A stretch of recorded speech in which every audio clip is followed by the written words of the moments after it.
नमस्कार, मैं हूं प्रशांत भारद्वाज और आप देख रहे हैं न्यूज रूम पोस्ट।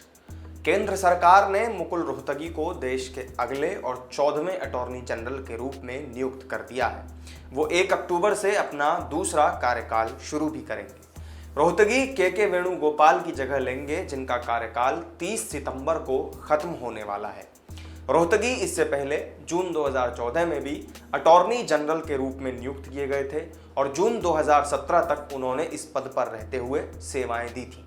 वेणुगोपाल ने अभी हाल ही में सुप्रीम कोर्ट को ये संकेत दे दिए थे कि वो 30 सितंबर के बाद इस पद पर नहीं होंगे। इस साल जून के अंत में वेणुगोपाल का कार्यकाल 3 महीने के लिए बढ़ाया गया था और ये एक्सटेंशन 30 सितंबर को खत्म होने वाला है।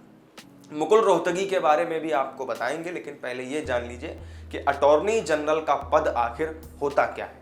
असल में अटॉर्नी जनरल केंद्र सरकार के लिए देश के सबसे शीर्ष कानून अधिकारी और मुख्य कानूनी सलाहकार होते हैं, जो सुप्रीम कोर्ट में महत्वपूर्ण मामलों में केंद्र सरकार का प्रतिनिधित्व करते हैं।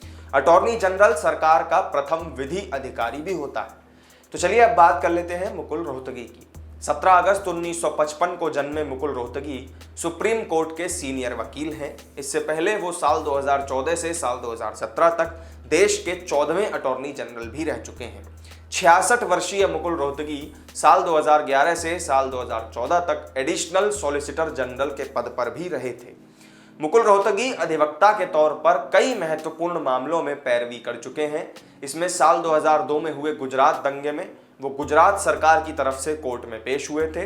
इसके अलावा उनके कुछ चर्चित case Best Bakery case, Zahira Sheikh मामला, योगेश गौड़ा मर्डर केस और जज BH लोया का केस इसमें शामिल है। मीडिया रिपोर्ट्स की माने तो रोहतगी एक सुनवाई के लिए लगभग 10 लाख रुपए की फीस लेते हैं। हालांकि एक RTI में दिए जवाब में महाराष्ट्र की सरकार ने यह बताया था कि उन्होंने सीनियर काउंसिल मुकुल रोहतगी को महाराष्ट्र सरकार की तरफ से जज BH लोया के केस के लिए फीस के रूप में 1.21 करोड़ रुपए दिए थे। मुकुल रोहतगी अपने पिता के पदचिन्हों पर चल रहे हैं।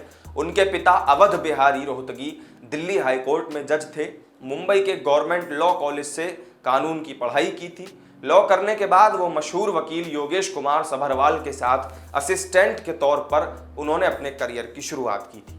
साल 1999 में वो एडिशनल सॉलिसिटर जनरल बने। उनकी पत्नी वसुधा रोहतगी भी पेशे से एक वकील हैं। मुकुल रोहतगी बीजेपी के दिवंगत नेता अरुण जेटली के भी अच्छे दोस्त रह चुके हैं। साल 2019 में अरुण जेटली के निधन के बाद उन्होंने एक बार ये बताया था कि अरुण जेटली का चैम्बर और उनके चैम्बर एक दूसरे के बगल में ही थे। अब जब उन्हें एक बार फिर से अटॉर्नी जनरल नियुक्त किया गया है तो उनके ऊपर सुप्रीम कोर्ट में दोबारा से महत्वपूर्ण मुद्दों को लेकर केंद्र सरकार का प्रतिनिधित्व करने का दारोमदार होगा। तो इस वीडियो में मेरे साथ फिलहाल इतना ही। आपको मुकुल रोहतगी से जुड़ी यह जानकारी कैसी लगी हमें कमेंट करके जरूर बताएं। वीडियो अगर अच्छा लगा हो तो लाइक और शेयर कर दें, साथ ही चैनल को सब्सक्राइब जरूर कर लें। फिर मिलेंगे आपसे किसी नई वीडियो में नई जानकारी के साथ। तब तक के लिए दीजिए इजाजत। नमस्कार।